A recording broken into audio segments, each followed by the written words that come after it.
Assalamualaikum. Selamat bergabung kembali di Rumah Belajar Merah.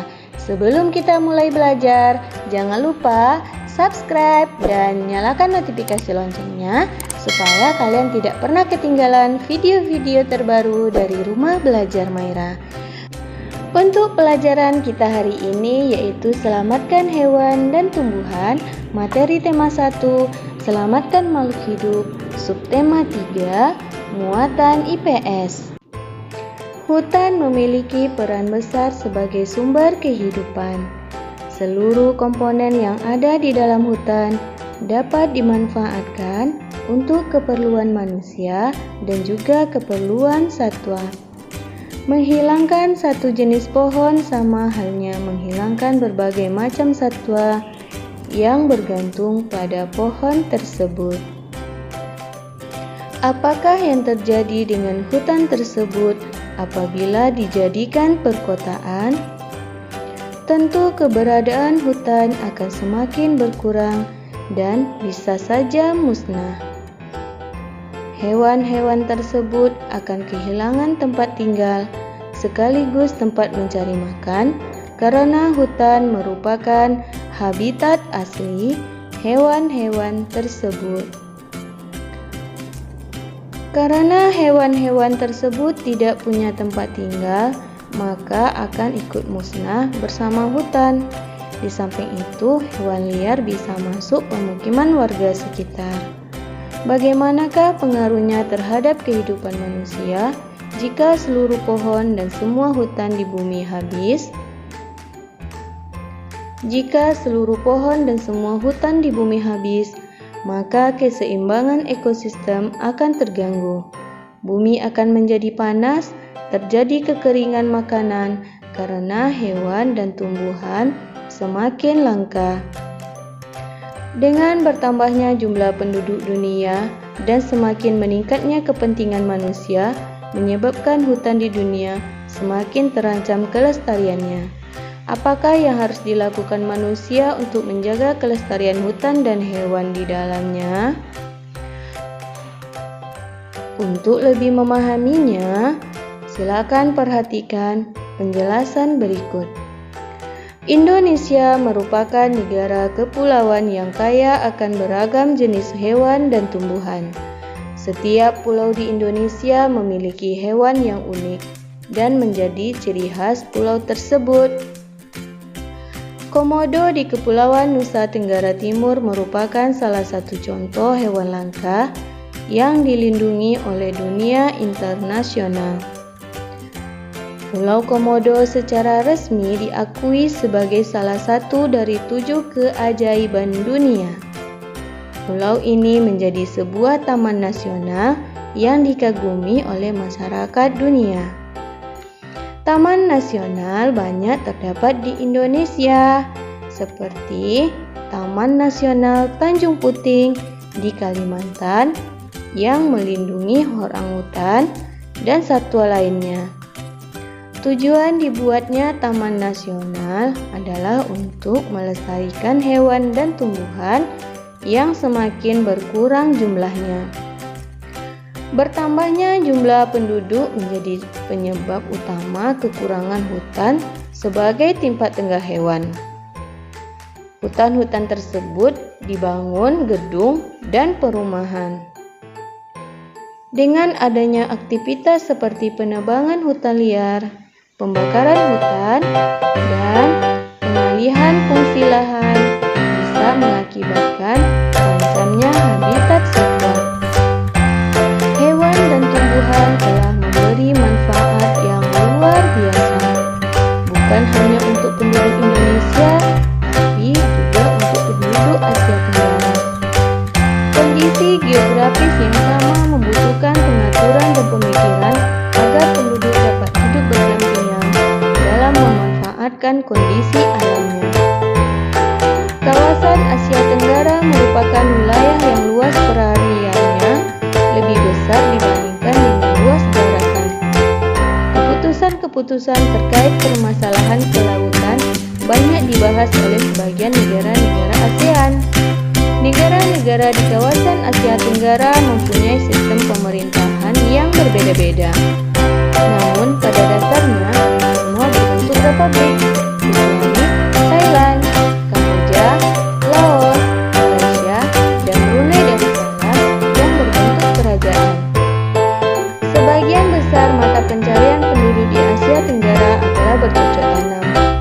Oleh sebab itu, kerjasama di bidang hasil dibahas di Bali pada tahun 2003. Untuk penambahan pengetahuan tentang kondisi politik negara-negara ASEAN, simaklah penjelasan berikut. Negara Indonesia menganut sistem politik demokrasi Pancasila. Dengan bentuk negaranya adalah Republik Presidensial. Kepala negara dipimpin oleh seorang presiden, sekaligus kepala pemerintahnya dijalankan oleh presiden. Ibu kota negara Indonesia adalah Jakarta. Hari kemerdekaannya diperingati setiap tanggal 17 Agustus. Bahasa yang digunakan adalah bahasa Indonesia dengan mata uang rupiah. Negara Malaysia, sistem politiknya adalah federasi, bentuk negaranya kerajaan, dan kepala negara dipimpin oleh seorang raja, sedangkan kepala pemerintahannya dijalankan oleh seorang perdana menteri. Ibu kota negara Malaysia adalah Kuala Lumpur. Hari kemerdekaannya diperingati setiap tanggal 31 Agustus. Bahasa yang digunakan adalah bahasa Melayu, sedangkan mata uangnya dikenal dengan ringgit. Selanjutnya adalah negara Filipina. Sistem politik negara Filipina adalah demokrasi dengan bentuk negaranya Republik Presidensial. Kepala negara Filipina dipimpin oleh seorang presiden dan kepala pemerintahannya juga dijalankan oleh seorang presiden. Ibu kota Filipina adalah Manila. Hari kemerdekaannya diperingati setiap tanggal 12 Juni. Sedangkan bahasa yang digunakan adalah bahasa Tagalog, Inggris, dan Spanyol dengan mata uangnya adalah peso. Negara Singapura, sistem politiknya adalah demokrasi dengan bentuk negaranya republik. Kepala negaranya dipimpin oleh seorang presiden, sedangkan kepala pemerintahannya dipimpin oleh seorang perdana menteri. Ibu kota negara Singapura adalah Singapura. Hari kemerdekaannya diperingati setiap tanggal 9 Agustus. Bahasa yang digunakan adalah bahasa Inggris, Melayu, Mandarin, dan Tamil. Sedangkan mata uang negara Singapura adalah dolar Singapura. Selanjutnya negara Thailand. Bentuk negaranya adalah monarki konstitusional atau kerajaan. Kepala negaranya dipimpin oleh seorang raja, tetapi kepala pemerintahannya dijalankan oleh seorang perdana menteri. Ibu kota negara Thailand adalah Bangkok. Negara Thailand tidak memiliki hari kemerdekaan karena negara Thailand tidak pernah dijajah. Bahasa yang digunakan adalah bahasa Thai dengan mata uang baht. Selanjutnya adalah negara Brunei Darussalam. Bentuk negaranya monarki absolut atau kesultanan.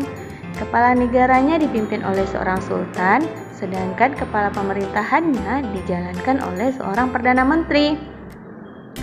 Ibu kota negara Brunei Darussalam adalah Bandar Seri Begawan. Hari kemerdekaannya diperingati setiap tanggal 1 Januari. Bahasa yang digunakan adalah bahasa Melayu dan bahasa Inggris. Mata uang Brunei adalah dolar Brunei. Negara berikutnya Vietnam.